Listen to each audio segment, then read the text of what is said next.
Good morning বন্ধুরা। আজ হলো 23 মে শনিবার। আজকের সকালের বিশেষ বিশেষ খবর হলো সীমান্ত সুরক্ষা অনুপ্রবেশ রোধে পশ্চিমবঙ্গের সঙ্গে মিলে কাজ করবে আসাম। রাজ্যপালের ভাষণে হিমন্ত 2.0 সরকারের ভবিষ্যৎ কর্মপন্থা। এতদিন মমতার সরকার ক্ষমতায় থাকায় সম্ভব হয়নি, কিন্তু পশ্চিমবঙ্গেও এখন বিজেপির সরকার।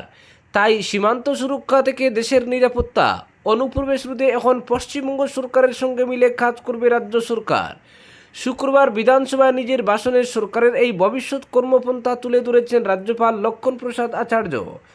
তাছাড়া আগামী 5 বছরে হিমন্ত 2.0 সরকারের লক্ষ্য কাজের রূপরেখাও নিজের ভাষণে বর্ণনা করেছেন তিনি।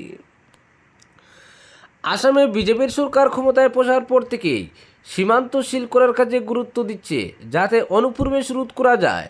সীমান্তে নজরদারি কড়া করার ফলে প্রচুর সংখ্যক অনুপ্রবেশকারী ধরা পড়ছেন। সীমান্তে তাদের পুষব্যাক করার প্রক্রিয়াও চালিয়ে যাচ্ছে হিমন্তের সরকার।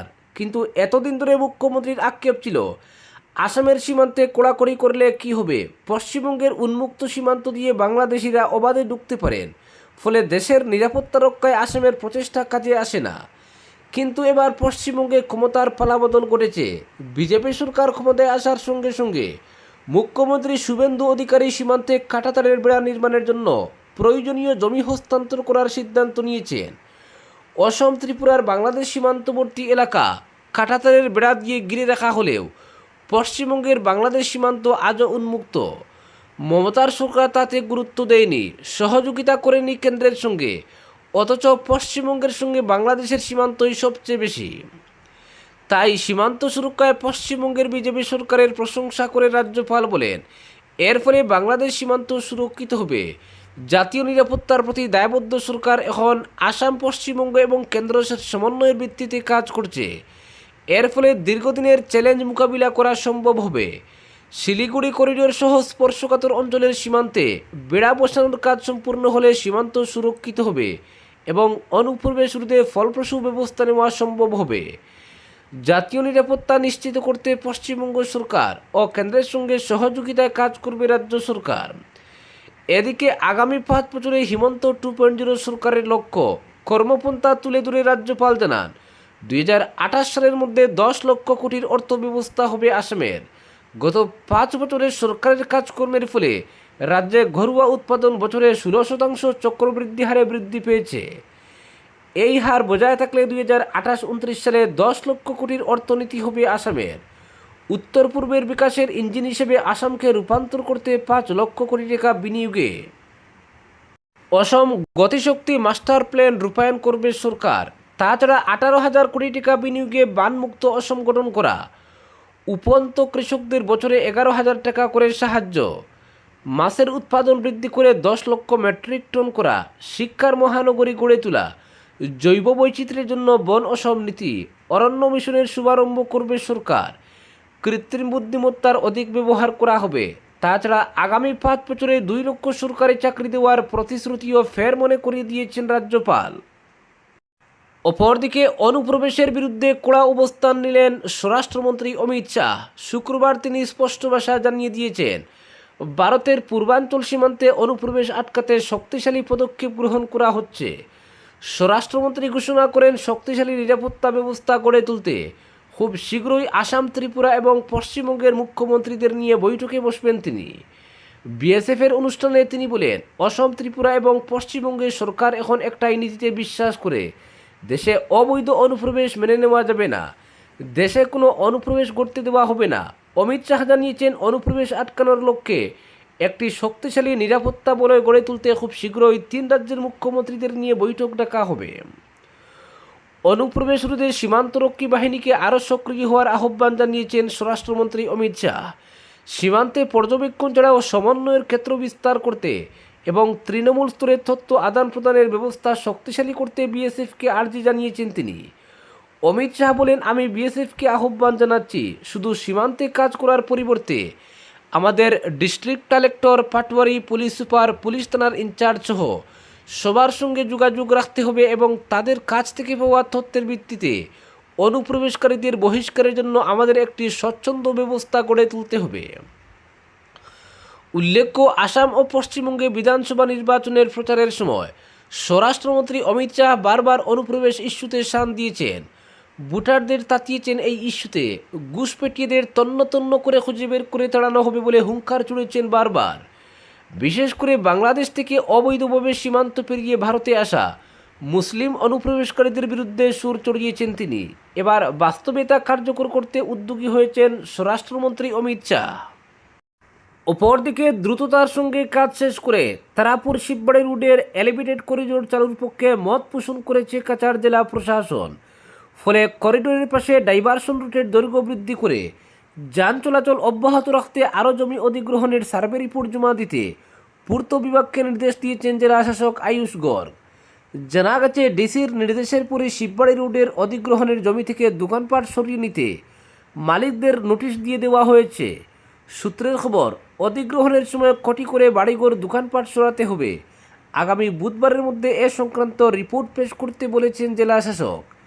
এদিকে শুক্রবার কাছাড়ের জেলা শাসক আয়ুষ গর্গের পৌরোহিত্যে তার নিজ কক্ষে জেলা পর্যায়ের ভূমি ক্রয় কমিটির এক বৈঠক অনুষ্ঠিত হয়। শিলচর কালাইন রোডের তারাপুর শিববাড়ি রোডের সিঙ্কিং জোনের কাঠামো নির্মাণের জন্য জমি অধিগ্রহণের বিষয়ে আলোচনা হয় ওই সভায়। নির্ধারিত সময়ের মধ্যে যাতে কাজটি শেষ করা যায় তার জন্য বৈঠকে জেলাশাসক সংশ্লিষ্ট আধিকারিকদের অবিলম্বে প্রতিটি বাধা দূর করার জন্য উপযুক্ত ব্যবস্থা গ্রহণের নির্দেশ দেন। ওই বৈঠকে উপস্থিত ছিলেন অতিরিক্ত জেলাশাসক সৌভিক ভুইয়া এবং শিলচরের সার্কল অফিসার অর্ণব কুমার বড়ুয়া। এছাড়াও ছিলেন পূর্ত বিভাগ, অমৃত, জনস্বাস্থ্য কারিগরি, বিদ্যুৎ সরবরাহ, পূর্ব ভারতী গ্যাস গ্রিড প্রাইভেট লিমিটেডের আধিকারিক এবং ভূমি অধিগ্রহণ শাখার কর্মচারীরা। জানা গেছে, শিববাড়ি রোড এলিভেটেড করিডোরের কাজ অনেকটাই এগিয়ে গেছে, কিন্তু দৈর্ঘ্য আরও বৃদ্ধির প্রয়োজনীয়তা থাকায় আপাতত থমকে দাঁড়িয়েছে কাজ। করিডোরের পাশ ঘেঁষে ডাইভারশন রোড সচল রাখতে হলে দুই মাথায় জমি অধিগ্রহণ জরুরি, কিন্তু দুদিকেই রয়েছে প্রচুর দোকানপাট এবং বাড়িঘর। ফলে বাধ্য হয়ে নাগরিকদের নোটিশ পাঠিয়ে সরে যেতে বলা হয়েছে। সূত্রের খবর, দোকান ও বাড়ি মালিকদের এক সপ্তাহ সময়সীমা বেঁধে দেওয়া হয়েছে। এই সময়ের মধ্যে তারা সরে না গেলে বুলডোজার দিয়ে গুড়িয়ে দেওয়া হবে দোকানপাট। এরপর অধিগ্রহণ করা জমির উপর দিয়ে নিয়ে যাওয়া হবে ডাইভারশন রোড। তখনই এলিভেটেড করিডোরের দৈর্ঘ্য বৃদ্ধির কাজে হাত পড়বে। এদিকে শুক্রবার জেলা শাসকের সঙ্গে বৈঠকের পর শিববাড়ি রোডে ছুটে যান পূর্ত বিভাগের কার্যনির্বাহী বাস্তুকার অনিরুদ্ধ নাগ সহ সার্কল অফিসার। সেখানে গিয়ে তারা স্থানীয়দের সঙ্গে কথা বলেন। ডাইভারশন রোড চালু রাখতে জমি অধিগ্রহণের কথা বলেছেন নাগরিকদের সঙ্গে। নাগরিকরাও সহযোগিতার কথা বলেছেন।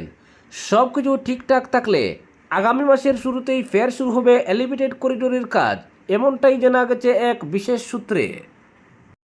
অপরদিকে দেশের 10টি রাজ্যের মোট 24টি রাজ্যসভা আসনে আগামী 18 জুন ভোট গ্রহণ হবে বলে ঘোষণা করল নির্বাচন কমিশন।